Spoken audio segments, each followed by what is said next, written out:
Hello friends, we are continuing our discussion of colloids. So we were talking about the protection ability, and now if you look at gold number, this is very important. Gold number. Gold number is what? Its definition is very important. Say take 10 ml of gold soul. All right, 10 ml of gold soul you have taken. Now if you add 10% 1 ml of NaCl, you will be able to precipitate it, which is called coagulation. Now before adding this thing, if you add 25 milligrams of starch, starch is a phthalic colloid. So now if you add 10 ml of NaCl, 10% 1 ml of NaCl, you won't be able to precipitate 10 ml of gold soul. So this number of phthalic colloid in milligrams is called gold number. This is the minimum quantity. This is the minimum quantity of a phthalic colloid which can prevent the precipitation of 10 ml of gold soul by 10% 1 ml NaCl. Alright, so this number and gold number you should be again, this is also very important. Gold number is inversely proportional to protecting ability. Like gelatin is one of the best protecting colloid. Alright, so this is Schulz-Hardy rule. This is this is gold number. That rule that coagulating ability of an ion increases with increase in opposite charge. That is called Schulz-Hardy rule. So this is regarding gold number. All right. So then comes properties of colloid. Normally in properties, the important points are first is about Tyndall effect. Tyndall effect. This is the this is an optical property. This is an optical property. Now one thing it is mentioned in NCERT, Tyndall effect was first observed by Faraday. Tyndall effect was first observed by Faraday. So you should be careful about this point also. This is Tyndall effect. This is an optical property, and Tyndall effect for Tyndall effect there are two conditions to be obeyed. First, the dia of phase and media particles must differ greatly in magnitude. Diameter means Ri of phase and media. Refractive index of phase and media must differ greatly in magnitude, and the diameter of phase particle should not be much smaller than the wavelength of light used. Diameter of phase particle should not be much smaller than the wavelength of light used. Alright, so these two conditions you must remember. Then comes Brownian motion. This is the zigzag motion of phase particles, and the reason is unequal bombardment of media particles over phase particles. Like suppose this is a phase particle. At a moment, two media particles attack from this side and one from this side, so force is more like that. So this is kinetic. This is kinetic property. Brownian motion is kinetic property. All right, and then comes electrophoresis. Electrophoresis is like if you take a colloidal solution, and then take electrode, and suppose colloidal particles are positively charged, and if you pass electric current through it, obviously phase particles move in opposite direction. This is called electrophoresis. This is electrical property. And suppose you stop the movement of phase particles by putting say ultrafilter paper, then media particles which are oppositely charged, negatively charged, they will move in this direction, which is called electroosmosis. So electrophoresis is the movement of phase particles under the influence of electric field, whereas electroosmosis is the movement of media particles when phase particles are restricted to move. Alright, so these are some properties of colloids, and then comes the purification part. Alright, in preparation we have one Bradig's arc method. Bradig's arc method. By this method you can prepare colloid of gold, metal, etc. And one more point, colloid of gold is called purple of Cassius. This you must remember, purple of Cassius, and this is used to cure impotency. All right. And colloid of silver is called argyrol, and this is used in eye lotions.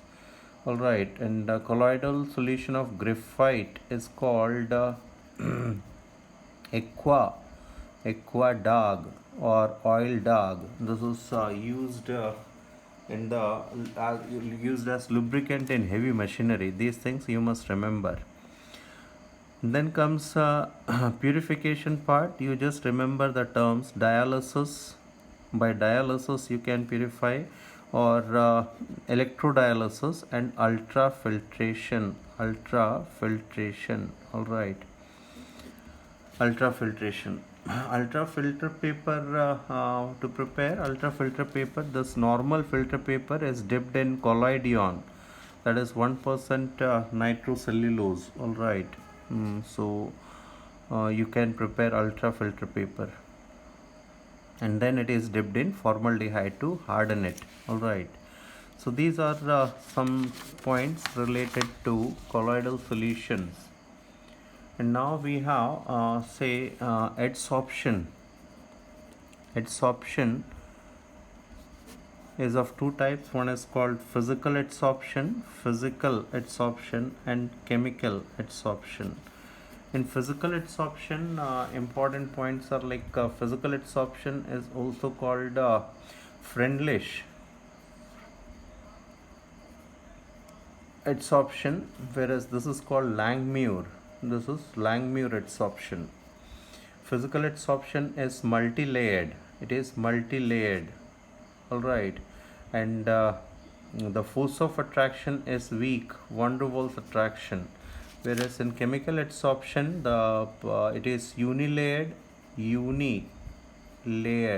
All right. And the force of attraction is chemical bond formation between adsorbate and adsorbent. Adsorbent is the surface, means on which adsorption takes place. That is called adsorbent. All right. And this is called adsorbate, which gets adsorbed is called adsorbate. Okay. So the force of attraction is van der Waals here. Here it is bond formation between reactant and product, or you can say catalyst and reactant, or you can say adsorbate and adsorbent. All right. And since the force of attraction is less, it is not it is less specific, it is highly specific. All right. And here heat released is less, around 20 to 40 kilojoule per mole, whereas here it is around 80 to 240 kilojoules per mole. All right. So greater amount of heat is released. And then physical adsorption, both are directly proportional to surface area. Greater the surface area, greater is the adsorption. Both are proportional to inversely proportional to temperature, but you should be careful. Physical adsorption decreases with the increase in temperature. If you raise the temperature, physical adsorption x by m value decreases with increase in temperature. I'm sorry, this x by m and temperature, for physical adsorption it decreases, whereas for chemical adsorption, this is for chemical adsorption, it initially increases then decreases. The reason is, for chemical adsorption, energy of activation is high. And energy of activation is inversely proportional to rate.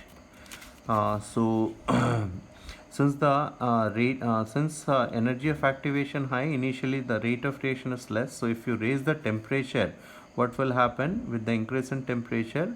The adsorption increases. All right. And this is adsorption isobar. By keeping the pressure constant, you are drawing this graph. And adsorption isotherm we have, this is very important. This is x by m, and p. In initial stages, it is directly proportional to pressure. It is directly proportional to pressure, means it increases with increase in pressure, and then it gradually, means this sharp increase decreases, and then after some time this become constant. So x by m is proportional to p to the power 1 by n. This is Freundlich adsorption isotherm.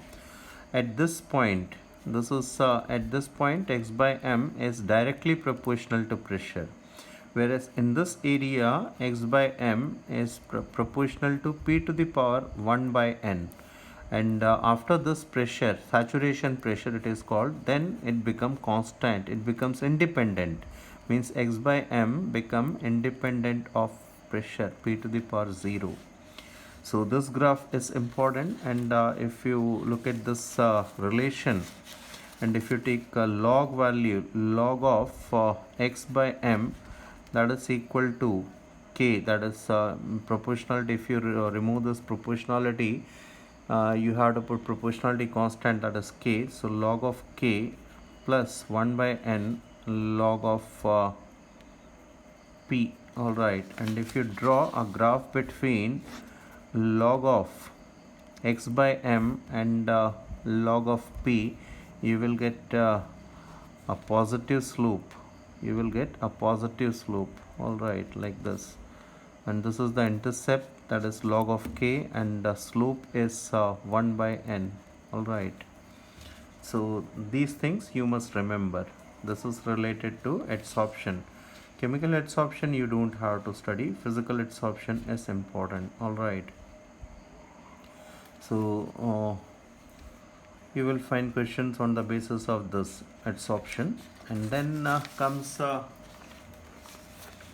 catalysis. And catalysis, at least you remember some points like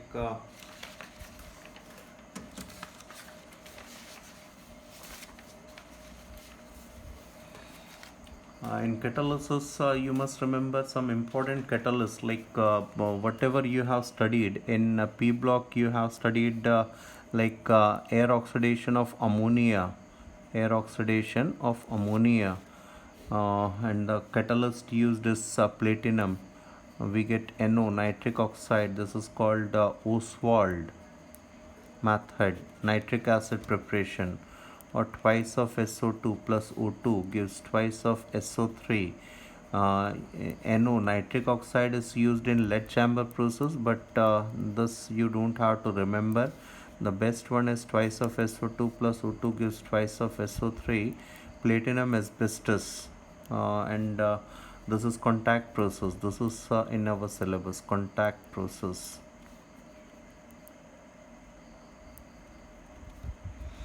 All right, and then air oxidation of means this Haber process is also very important. N2 plus 3H2 gives 2NH3. See, in there are means in NCERT also there are in two different places, two different catalysts are mentioned. It is K2O, Al2O3, and Fe2O3. This is mentioned in P block, and in catalyst chapter it is mentioned Fe is catalyst and molybdenum is catalytic promoter. All right, so characteristics of catalyst etc are not that much important, means a small quantity of catalyst is sufficient to catalyze a reaction, or a catalyst cannot initiate a reaction, like that. And at equilibrium, as catalyst is added, it will increase and decrease the rate of forward and backward reaction to same extent, like that. All right, and so, and then we have enzymatic catalyst. Enzymes means their action you must remember, like conversion of hydrolysis of sucrose into glucose and fructose. It can be done by invertase enzyme. Zymase enzyme converts ethanol, means glucose and fructose to ethanol. All right, and then starch is converted to maltose by diastase enzyme. Then maltose is converted to glucose by maltase enzyme. These conversions you must remember. All right. So these are the things. Okay. So best of luck.